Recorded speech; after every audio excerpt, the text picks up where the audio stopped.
Je vais régler ton problème d'acquisition client en l'espace de quelques minutes. Et ouais, tu sais ce fameux truc où t'es bloqué là depuis 1 an, 6 mois, même 2 mois peut-être que tu t'es lancé là, tu sais pas. Tu sais pas où trouver les clients, tu sais pas pourquoi ça cloche. T'as l'impression d'avoir toutes les infos, mais personne ne veut accepter de prendre un appel. Et quand t'es en appel, t'arrives pas à vendre. Pas de problème. Écoute bien ça.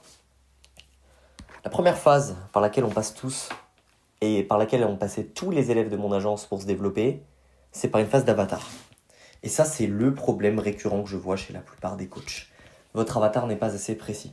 Et quand je vous parle d'un avatar client, je ne vous parle pas du film, je ne vous parle pas d'un truc pour faire beau. Je vous parle d'un réel avatar travaillé. Quand vous travaillez votre avatar client, il y a des informations basiques. Sexe, est-ce que c'est les hommes, les femmes qu'on doit toucher? L'âge, quel âge ils ont, nos avatars clients, notre client idéal? 25-40 ans, on va le faire ensemble. Ok. Leurs habitudes. Est-ce qu'ils ont des habitudes? Est-ce qu'ils ont une situation particulière? Salarié, entrepreneur, indépendant, chômeur, où est-ce qu'ils en sont? Et puis il y a une catégorie à mon sens, comme une pièce en fait. Il y a deux faces dans une pièce si vous voulez. Ok? Il y a deux faces. Bon, si j'étais connu pour être bon en dessin, je serais en train de faire de la peinture et pas en train de vous expliquer comment développer votre activité de coaching. Il y a deux faces. Vous avez cette face-là, puis vous avez l'autre face. La première face, ça va être les douleurs. Et l'autre, les désirs. Ou désirs-douleurs, peu importe. Votre avatar client, il a des désirs particuliers, il a des envies particulières, il a envie de se développer. Il a envie de se développer dans sa vie, il a envie de se développer spirituellement, il a envie de se développer au niveau physique, il a envie de faire plein de choses. Ok? Mais vous ne pouvez pas essayer d'aller chercher des gens par votre marketing sans savoir à qui vous vous adressez. Donc la première chose à comprendre aujourd'hui, c'est concrètement où est-ce qu'ils en sont au niveau de leur vie, quelles sont leurs situations, leurs besoins. Si leurs désirs aujourd'hui, j'aime bien prendre souvent l'exemple de la perte de poids, mais on va aller sur du développement personnel, et on va aller sur par exemple les femmes qui font un burn-out. Je veux accompagner les femmes qui font un burn-out. Très bien. Les femmes qui font un burn-out, actuellement, leur désir, c'est retrouver un sens dans leur vie. C'est retrouver peut-être un certain alignement. C'est retrouver une confiance. C'est retrouver des passions, un rythme de vie qui leur plaît. Ok? Très bien. Donc ça, c'est la base. Ça, vous devez absolument le détailler. Je vous mettrai un script dans la description qui vous permettra de travailler votre avatar gratuitement. C'est cadeau. C'est dans mon accompagnement. Normalement, c'est payant. Je vous le donne gratuit. En fait, ça vous permet de complètement vous adresser à la bonne personne.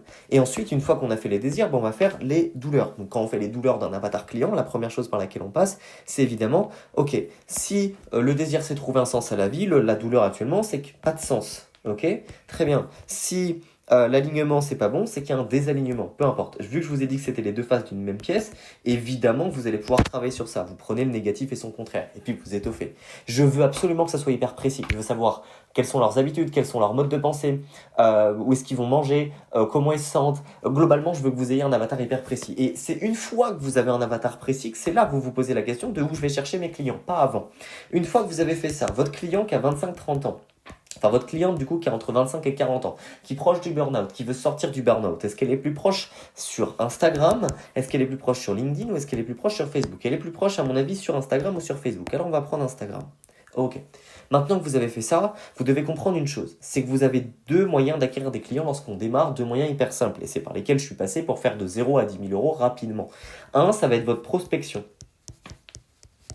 Ok? Donc c'est établir une trame de prospection qui est sensée globalement. Ok? Et vous avez votre contenu. Là encore, ils sont complémentaires. Ce sont deux systèmes complémentaires. Quand vous allez prospecter quelqu'un qui va regarder votre contenu, si votre contenu n'est pas bon, il n'a pas envie de répondre. Et si votre contenu il est bon et que vous n'allez pas chercher les personnes, ils ne vont pas répondre non plus.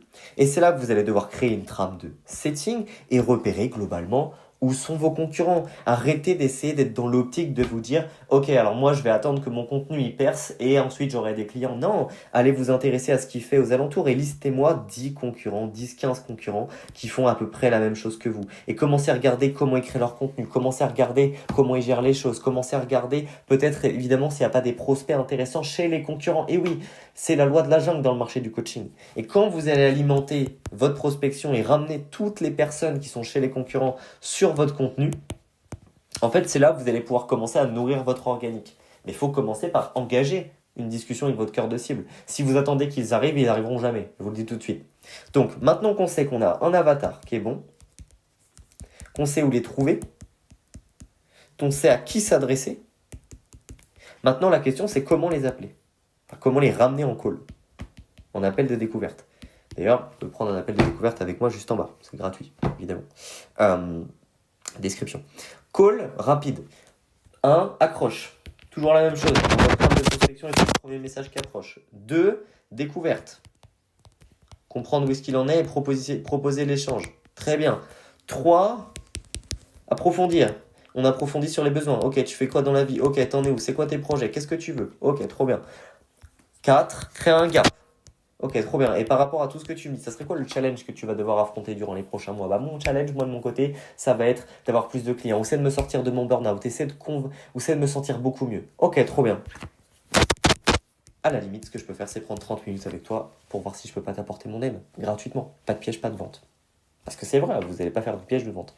Donc, on trouve un avatar, on sait où trouver, on envoie nos messages de prospection, s'il vous plaît, on enlève les croyances limitantes de penser que la prospection c'est mal. La prospection c'est mal si vous avez un mauvais produit et que vous êtes mal intentionné. Si vous êtes bien intentionné, vous avez déjà vu un médecin qui s'est fait insulter par exemple parce qu'il aidait volontairement une mamie qui faisait un AVC. Non, c'est la même chose pour vous. Votre prospect, c'est des mamies qui font des AVC et vous êtes le médecin. Important de le comprendre. Et ensuite, on prospecte, on envoie nos messages, on s'abonne à ces gens-là, on vient chercher un abonnement, on vient chercher un premier contact et on vient pas forcément chercher l'appel. On vient dans un premier temps chercher la compréhension du cœur de cible. Et quand vous allez mettre en place tout ça, c'est là que vous allez vous dire « Ok, en fait, je comprends mieux, ça a plus de sens. Je vais faire rentrer mes premiers clients, ensuite je les fais rentrer en témoignage. Et dans mon contenu, je l'adapte par rapport à ce que j'ai vu en prospection. » C'est comme ça que vous allez vous développer. C'est pas en voyant alors moi, je fais soit de la prospection, soit du contenu. Faites les deux. C'est important. Et après, vous pouvez lancer des challenges, des webinaires, etc. Mais vous avez un quotidien aussi.